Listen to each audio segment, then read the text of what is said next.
Olá, pessoal. Estamos aqui mais uma vez, trazendo uma mensagem bíblica pelo canal Ecos da Fé.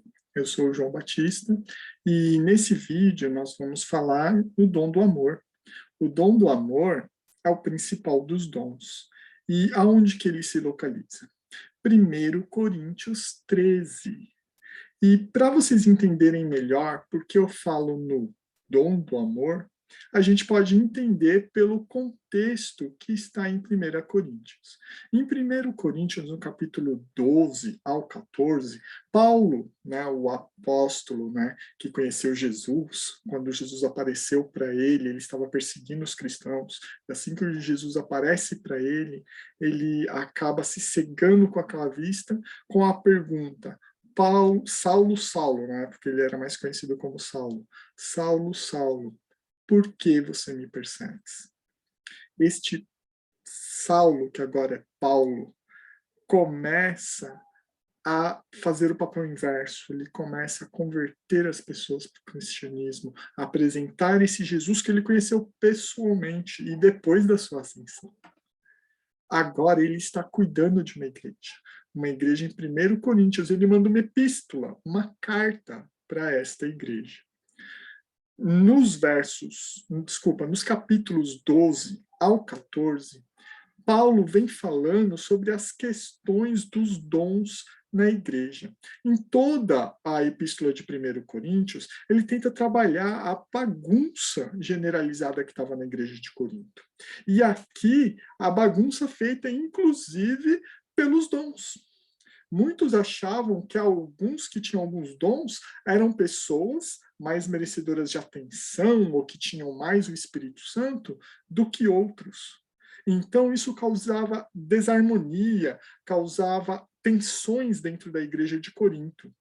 Então, Paulo manda essa carta para tentar organizar e entender melhor qual o trabalho do Espírito Santo de Deus para distribuir o dom por toda a igreja. No capítulo 12, ele coloca uma lista de diversos desses dons e vai pontuando cada um dos dons. E o pior de tudo, né, ou o melhor, vai depender de como você vê, ele gradua os dons. E ele fala: vá à procura dos melhores dons. E no verso 31 do capítulo 12, ele ainda vem dizendo, vou até ler aqui para vocês. Entretanto, procurai com zelo os melhores dons, no 31, e na continuação ele fala: eu passo a mostrar-vos ainda um caminho sobremodo excelente. Perceba aqui que ele fala que é um caminho sobremodo excelente. E lá no capítulo 14, onde ele continua falando dos dons, continua mostrando a diferença, inclusive entre dois dons, o de profecia e o dom de línguas, né? Olha como ele começa, pulando o capítulo 13, olha como ele começa. Ó.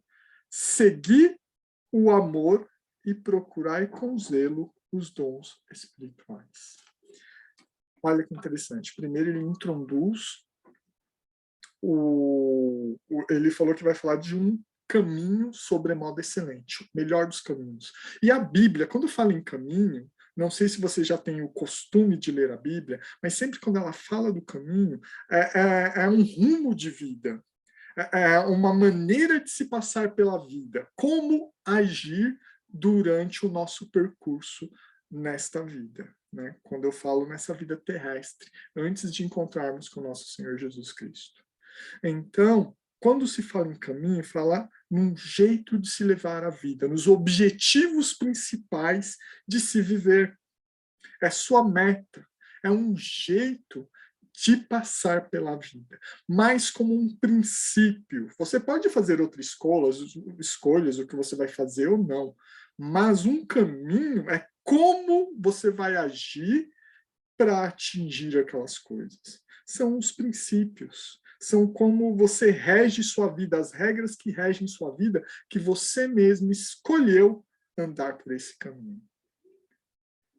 E no capítulo 13, que é o que a gente vai entrar agora, é o capítulo principal da Bíblia que fala sobre o amor. Primeiro, como está bem no meio de uma discussão sobre dons, não tem como a gente não pensar no amor como dom. Mas como ele fala que vai apresentar um caminho, falou que não é um dom simplesmente que você adquire. É um estilo de vida que você toma para si para saber como conduzir a sua vida. E ele fala para seguir nesse caminho e depois procurar os melhores dons. Ou seja, você procura os melhores dons. E depois que você procurar os melhores dons, você segue no caminho do amor. Mas, João, o título de tudo que você falou é o dom do amor. Ele é um dom também?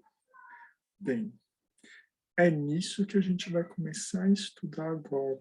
Mas, para isso, eu gostaria que você acompanhasse a leitura. Eu vou ler só do verso 4 até o verso 13, ok? Essa é a perícope, a parte do texto que eu vou destacar. Né? Na verdade, a perícope eu já dei, né? Que é o capítulo 12 ao 14, que é o que está ao redor do texto. Né? E agora a gente vai ter esse trecho, do verso 4 ao 13, para a gente analisar um pouquinho, para a gente tirar algumas conclusões sobre o dom do amor. Não tem como falar tudo.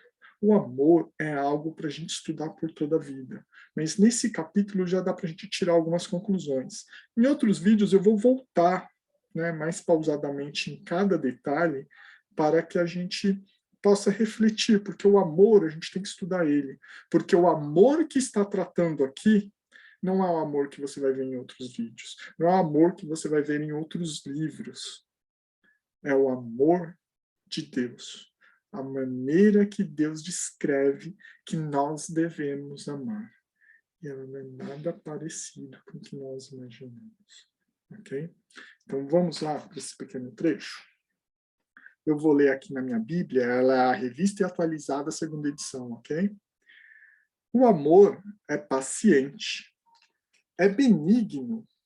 O amor não arde em ciúmes, não se ufana, não se ensoberbece. Não se conduz inconvenientemente, não procura os seus interesses, não se exaspera, não se ressente do mal, não se alegra com a injustiça, mas regozija-se com a verdade. Tudo sofre, tudo crê, tudo espera, tudo suporta. O amor jamais acaba. Mas havendo profecias, desaparecerão. Havendo línguas, cessarão. Havendo ciência, passará. Porque em parte conhecemos, em parte profetizamos. Quando, porém, vier o que é perfeito, então o que é em parte será aniquilado. Quando eu era menino, falava como menino, sentia como menino, pensava como menino. Quando cheguei a ser homem, desisti das coisas próprias de menino. Porque agora vemos como em espelho, ou seja, obscuramente. Então veremos face a face. Agora conheço em parte, então conhecerei como também sou conhecido. Agora, pois, permanecem a fé, a esperança e o amor. Estes três, porém, o maior destes é o amor. Tem algumas conclusões que a gente pode tirar daqui. Só pelos versos 4, 5 a 7, né? 4, 5, 7, a gente consegue perceber que o amor não é o amor romântico, não é esse amor que a gente descreve por aí. Porque o amor, ele tem várias facetas. Ele tem várias coisas embutidas nele. Ele é tão maior e tão complexo que você não pode contrapor ele, por exemplo, com a justiça. Ali ele fala que ele não folga com injustiça. Ok? Então, ele se regozija com a verdade. O amor, ele tem algumas características que são próprias. Então, a gente vai primeiro analisar 3 delas, tá bom? A primeira delas que eu quero analisar e mostrar um pouquinho para vocês, para o vídeo não ficar longo, depois a gente volta detalhando cada um delas em outros vídeos, tá bom? Mas o primeiro e o principal para o momento é que o amor é altruísta. O que eu quero dizer quando eu falo que o amor é altruísta? O amor, ele pensa no outro.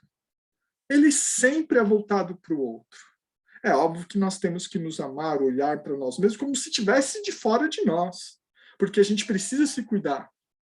Mas não é amor se eu não olho para o outro, se eu olho só para mim, isso é egoísmo, e não é assim que o amor funciona.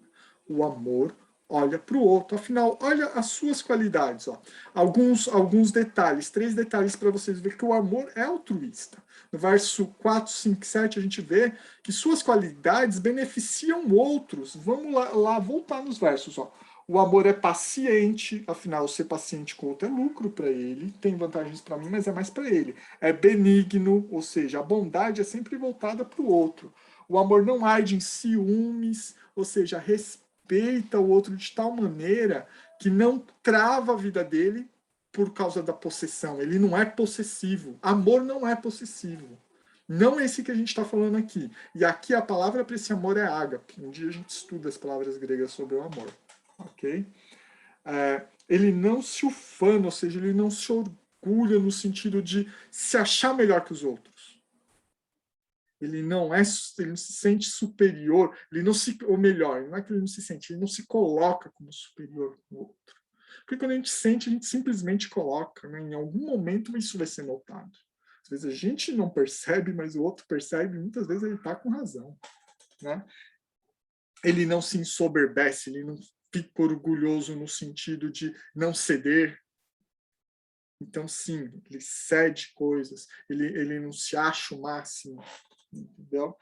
Não se conduz inconvenientemente, ele sabe como se portar nos lugares, por quê? Porque ele olha ao redor, ele consegue perceber isso, ele se importa com o que acontece ao redor. Então, ele não é inconvenientemente, ele percebe como agir em cada caso, né? Ele observa para agir em cada caso. Não procura os seus interesses, e aqui já poderia estar matando, não procura os seus interesses, mas o quê? O global, o geral, o amor ele procura isso. Né? Então, mais algumas coisas para a gente definir. Ó, não se alegra com injustiça, como eu falei, mas regozija-se com a verdade. Tudo sofre, crê, espere, tudo suporta. Veja que todas essas qualidades aqui, o que ele está olhando? Além de ser qualidades que beneficiam o outro, qualidades que negam o egoísmo. Não procura seus interesses é o quê? Nega o próprio egoísmo. As suas qualidades também são de o quê? Estabelecer justiça. Né? Suas qualidades estabelecem justiça. E quando a gente estabelece justiça, normalmente a gente gosta de uma justiça, aquela que é para conosco. A gente não vê a justiça geral. A gente pensa no que vai nos beneficiar. Mas quando você age com uma verdadeira justiça, você olha ao redor e olha para todos. Então, isso prova que o amor que a Bíblia fala é um amor altruísta. Até, principalmente, Bíblias católicas gostam de traduzir essa palavra ágape como caridade. Porque comparar o amor romântico parece estar um pouquinho distante. A gente vai deixar claro essas questões do ágape, do eros, do fili, ok? Então, um dia a gente trabalha melhor isso.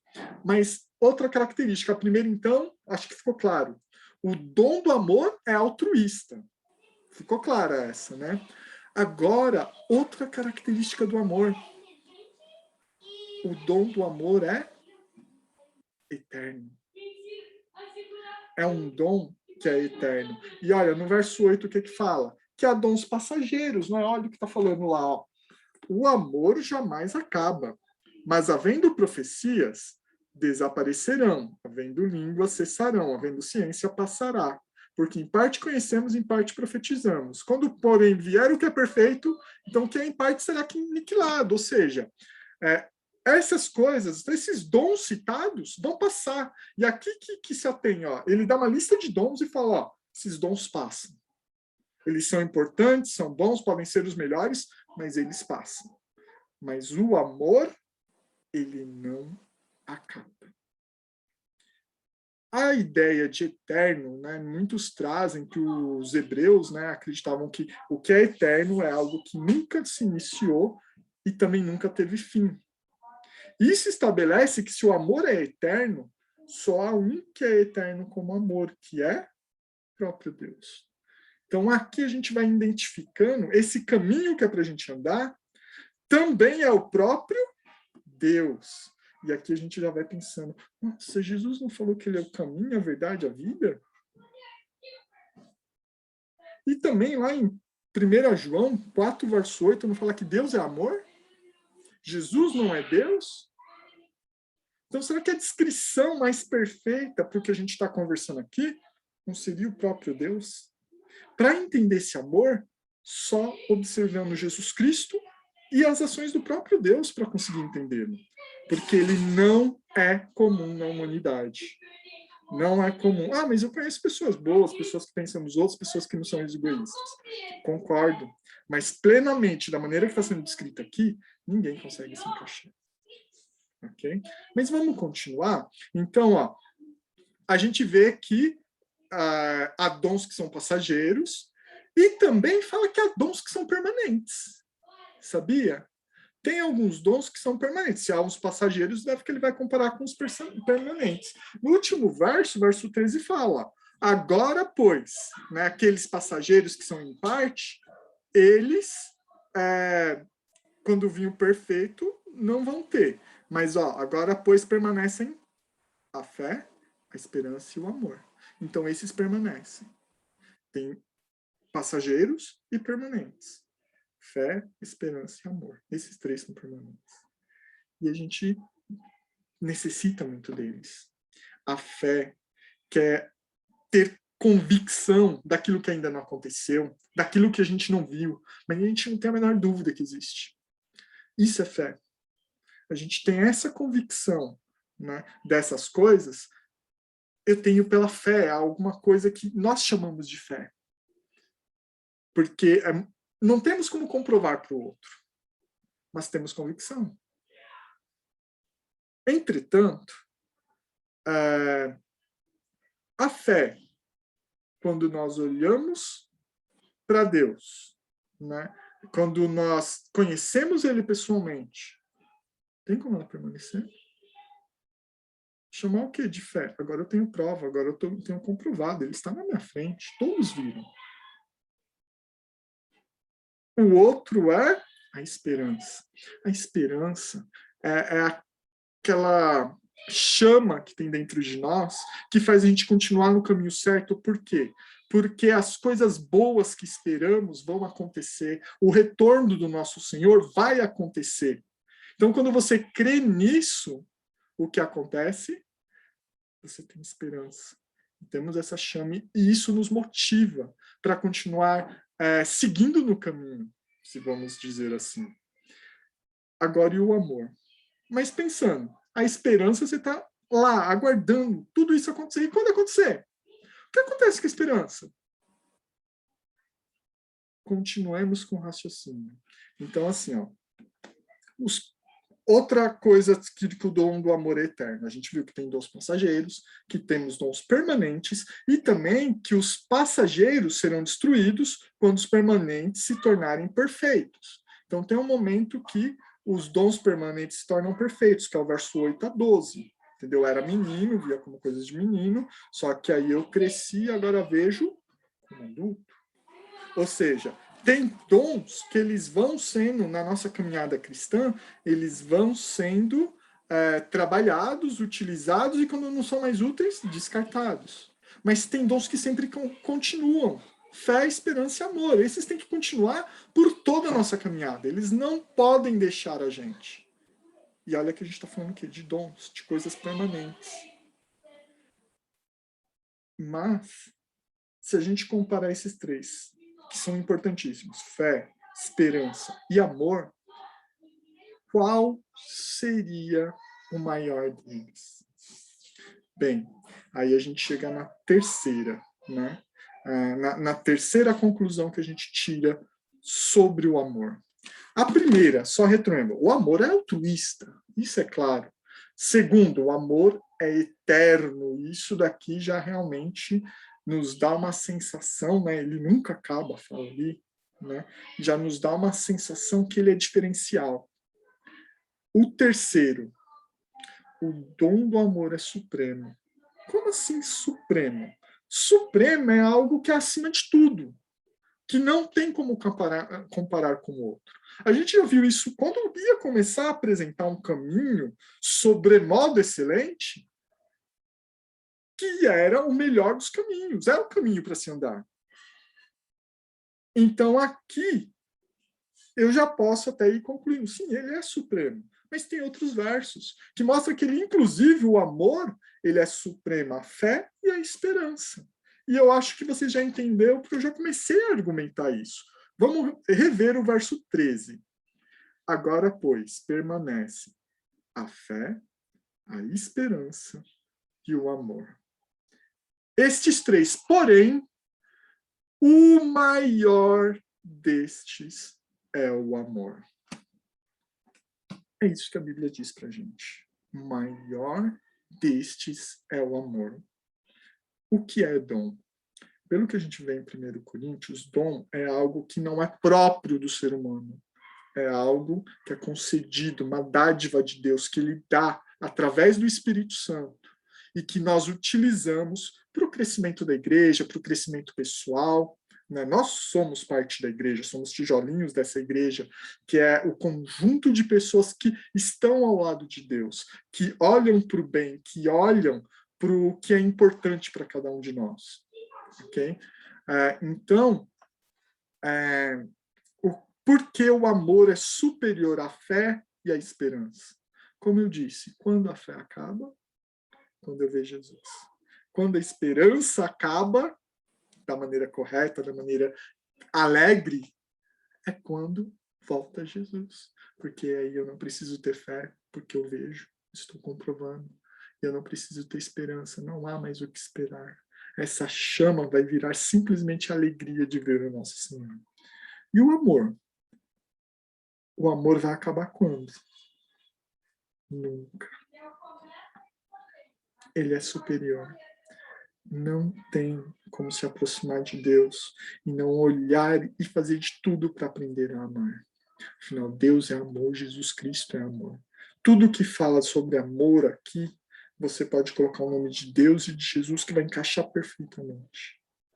Estudar a Bíblia para entender Deus, entender melhor Jesus Cristo e como ele agiu, é o que nos faz aprender o que é o amor, o que é agir com sabedoria, o que é agir pensando no outro.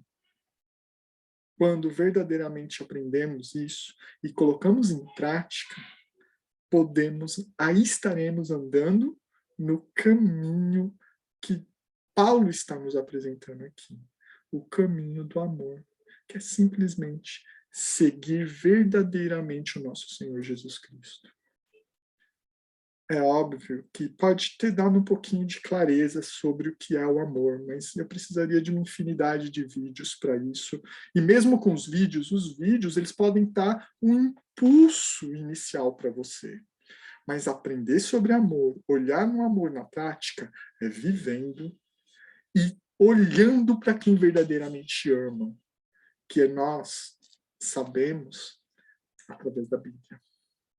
É através da Bíblia que nós podemos ver como Jesus era, como Deus agiu e como Deus amou.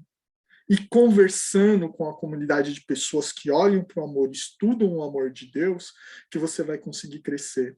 Só assistindo meus vídeos ou de qualquer um da internet não vai ser o suficiente. Nós precisamos parar e meditar no que é verdadeiramente o amor. Então, esse é o meu conselho para você. Eu sei que nós falhamos muito, principalmente analisando cada um daqueles fatores do que é o amor, chega a nos escandalizar.